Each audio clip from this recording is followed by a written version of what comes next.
Are you ready for tomorrow's Are you ready? Thanksgiving contest? It's been a while. When was the last time it's been a while. where you went into the game feeling great about your team and it's a monster opponent coming in? It's not like some division foe that you're better than or some season that's lost because Dak's been hurt or, you know what I mean? Last week I kind of felt that because if we don't win last week, then I feel like the season's I'm talking about over. Thanksgiving. Oh, Thanksgiving? I'm talking about the kettle. Man, I feel like every year I'm we're talking going to about the win that kettle game, being man. right there in the end zone. I'm talking about the entire country sitting down trying to avoid talking politics or just avoid talking anything with your relatives. I'm talking about this big, huge game that I do believe is going to crack 50 million viewers.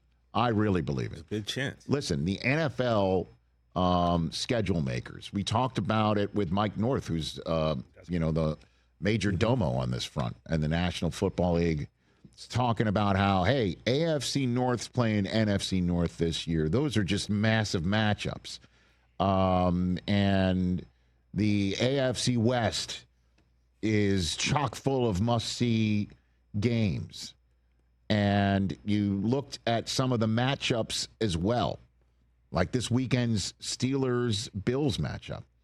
These are enough marquee matchups coming into the season, with the Steelers also playing the AFC East, and Rodgers' roll through another old spot of his, like the NFC North. They're like, we could be able to give something of value to all of our television partners so we could load throughout the season, so we could load up. We could load up on Thanksgiving in a way that we've never really thought that we could to goose the ratings. And going into the season, everybody thought Chiefs and Cowboys had a chance to be the highest rated regular season game in the history of the NFL. And last week, the Chiefs at 5-5 with their playoff season, teetering. A chance to win the division for a 10th straight time, to make the playoffs for an 11th straight time, up in the air, all of CBS, coast to coast, was showing the Chiefs take the Colts into overtime, a game that bled into the late window where everybody essentially, if they wanted to watch what most of the country was watching, went from that game to Eagles-Cowboys, probably joined it while the Eagles were building that 21-0 lead on Fox for the entire country to show this game in front of them. And the Cowboys come back on the Eagles to continue their improbable playoff push from 3-5-1 to now 5-5-1. And a game that is annually the biggest regular season audience, the middle game of Thanksgiving in Dallas, now has the entire country having seen how both teams have come in, essentially. I think it's 50 million for sure. Chiefs at Cowboys. Woo. My oldest son's sitting around wondering, is Taylor going to be there too? That's right.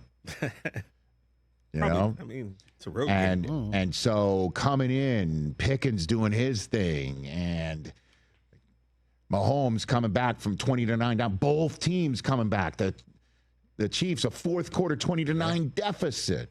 And the Cowboys coming back from 21-0. Everybody saw it. And as we said, Pickens is the only 1,000-yard receiver in the NFL to have been acquired by his team off of somebody's scrap heap because the Steelers were done with him. Jackson Smith and Jigba is the only other 1,000-yard receiver in the league. George Pickens is number 2. We were joking that he's turned CeeDee Lamb into his own personal Alvin Harper over the last month. You know who doesn't like that sort of conversation, I'd imagine? CeeDee Lamb, who talked about his drop in the end zone, and I guess those are all happening against the Eagles, and they were 1-1 against them. That's what he had to say going into Thanksgiving. It's really just lack of focus on my end, honestly, just thinking of doing 2 before 1, and there's been plenty of that going on. And by that, I mean I'm thinking about my next move before catching the ball and things of that nature. It's not really much on anybody else but myself, and I've never been the type to really point the finger. But, yeah, it's it's all on me, and I got to handle that. What are those conversations like with Dak when you go through kind of a little stretch like you're going through right now? I mean, you just find ways to get better. You want to be solution-oriented and not really much dwell on the problem. Granted, we know the problem. I need to catch the ball. Nice. But other than that, man, we'll be fine. Okay. When I do catch it, just be ready. Let's be ready. Be ready. Let's go. Thanksgiving middle window. And in this day and age, CeeDee Lamb, fantasy 100% owned. George Pickens 100% owned. Dak 100% owned. Javonte Williams might be up there. Patrick Mahomes, Travis Kelce, Rashee Rice. Let's go. 6-5 versus 5-1. You bet.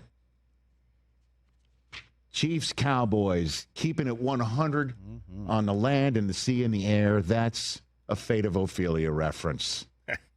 Let's go. Or the day to the kids, you just say you're keeping it a buck. So let them know that. Yes, but that's not the lyric I was referring to. I know, but like some people might not get Ophelia. Let's go. And then, right before it, the NFC North, baby. The Bears are sitting back in Philadelphia. Maybe in the same hotel as Al. For Prime Video's Friday game. Would Al have an Sitting Airbnb? back.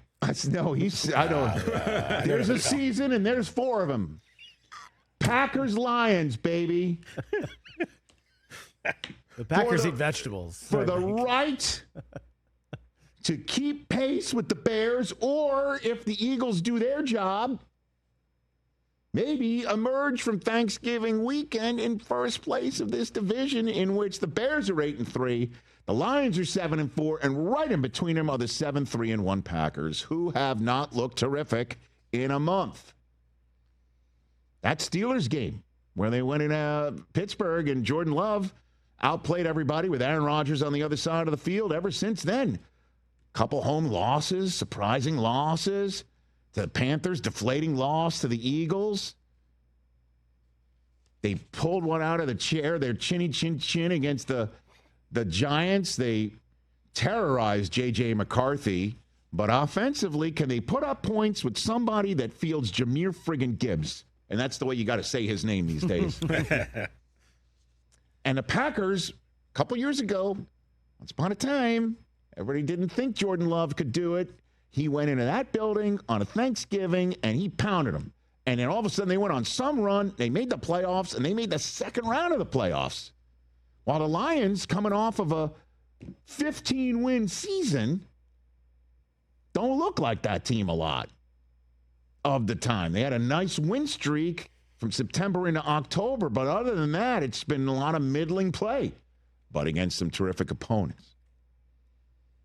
Packers win this, they sweep the Lions and can train their focus on a team they have yet to play and they love to beat in the Bears. Oh, baby. What a great way to start your Thanksgiving John Madden celebration. And Coach Dan Campbell earlier this week asked about the up and down play and how the Lions have not looked like the team that has been dominant in the regular season over the last couple of years. At the end of the day, it's like, hey, man, you take it the way it comes, and you just try to improve along the way. And you just never know, I mean, if 15-2 felt great last year until you get booted right out. And it's like, hey, man, maybe we got to go the hard road and just win. Let's just win and find a way every week and grind it out. Is this are your juices flowing right now just listening to this stuff and how it's all going down tomorrow? Starting in Detroit. Can't wait, man. Clark coordinator, Super Dan wearing his salty T-shirt. Every week now, he's salty. Oh, yeah, man. Great way to also start off a Thanksgiving weekend of football in the state of Michigan as well. NFC North. What a big 24-hour period from Detroit to Philadelphia with the Bears having that big game on a Friday. And then it all leads up to the night game where after a week 2 toe injury that required surgery, everyone's wondering, could it be Jake Browning versus Lamar when that game hits? And then my Jake Browning take, didn't go well. Maybe my worst take to date of joining the world of first takes You took a in chance, the Disney man. world. You took a chance. That's all about, and then it really. looked like it's going to be Flacco, right? But wait a minute, Joe Burrow targeted next week to come back when everybody was talking about how long the injury would take. That was way back when the Ravens were only beating the Browns and nobody else. 1-5 Baltimore Ravens. 1-5 Ravens are now 6-5. And a lot of that reason is because of a defense that suddenly has become quite stingy in support of a team that needs that, because Lamar Jackson looks like potentially the less healthy quarterback coming into this game. What is up with him? He doesn't look like he's got that next gear. He's sitting out Wednesday practices, and this week's a short week. And they have, in fact, run down the Steelers, who are taking on the Bills on Sunday in a big game. Steelers are rooting on the Bengals in this one. Certainly the Bills would as well, because they've got a tiebreak on Baltimore. And if the Steelers do catch the Ravens, this would be helpful for the Bills. And certainly if the Bills win this weekend in Pittsburgh, they'll have a tiebreak over either one of the teams that does not win the AFC North that might be thrown into the wild card mosh pit with them by the end of the day. But this is a big game for the Ravens to hold ground. You can't lose division games at home. Reason why they're in front of the Steelers right now is because the Steelers have lost a division game. That one in Cincinnati on that Thursday night to Joe Flacco. The only win Flacco had as the quarterback of the Cincinnati Bengals, because he's not that anymore. It's Joe Burrow, who had this to say about how close he was to coming back last week and how it is helping him get ready for his return on Thanksgiving night. Yeah, it felt good. I needed it. It felt good to get some live reps, both scout team and first team. And I think that'll serve me well this week, having a full week where, you're expecting to play and you're going through your preparation like you're going to play, and then that doesn't happen. So, but it's good to have that under your belt to then go into this week where you're not going to get a ton of full speed reps because it's a Thursday night against a team that I've played a million times. Joe, just to be clear, you're planning on starting on Thursday, correct? That's correct. Oh, baby. It's happening. It's happening. Let's go. It's happening. Must Joe TV on NBC. The NBC. Thursday night. He had this to say to people like maybe all of us in this room thinking, what are you doing? You got 3 wins. Season's practically over. Offensive line has trouble protecting quarterbacks in Cincinnati. That's part of the reason why you've been out since week 2. And also stopping the opponent.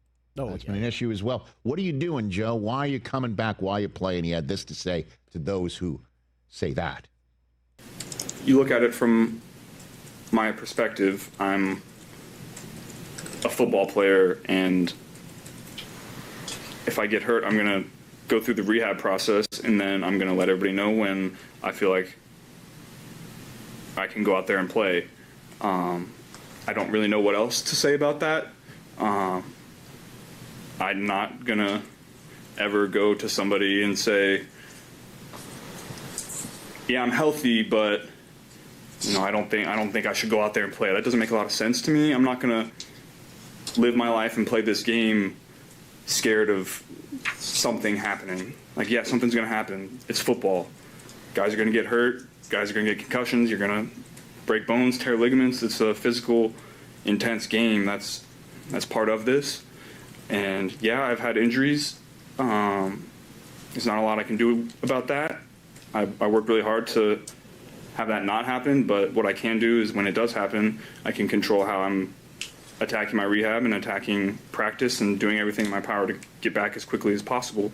That's what I did. Love it. Yes, he's a football player. He plays football. He's not looking at his rearview mirror, not worrying about his toe, not worried about his knee, not worried about anything like that. He's worried about finding number 1 who's back from suspension. Number 5's not going to play, though. But Joe Burr, Jamar Chase, can single-handedly end this Ravens streak of winning games and winning games giving up 20 or fewer points, all 5 of them. He can do that with 3 flings of his right golden arm to number 1. You know, let's go. Let's go. If the Ravens are, in fact, going to make the playoffs and win their division from 1-5, and they are, in fact, going to be one of the more dangerous teams going through December into January, they have to win games like this one. And to take on a Bengals team with Joe Burrow back saying, screw it. This is the way you want to finish your Thanksgiving, baby. I want it to start now. We can't. We got Kurt Warner. Now. This is great. Am I right? Or am I right? I'm right. I can just answer that. Hey, you made it all the way to the end. Thanks for that. Check us out every single day streaming live on Disney Plus and the ESPN app 12 to 3 Eastern.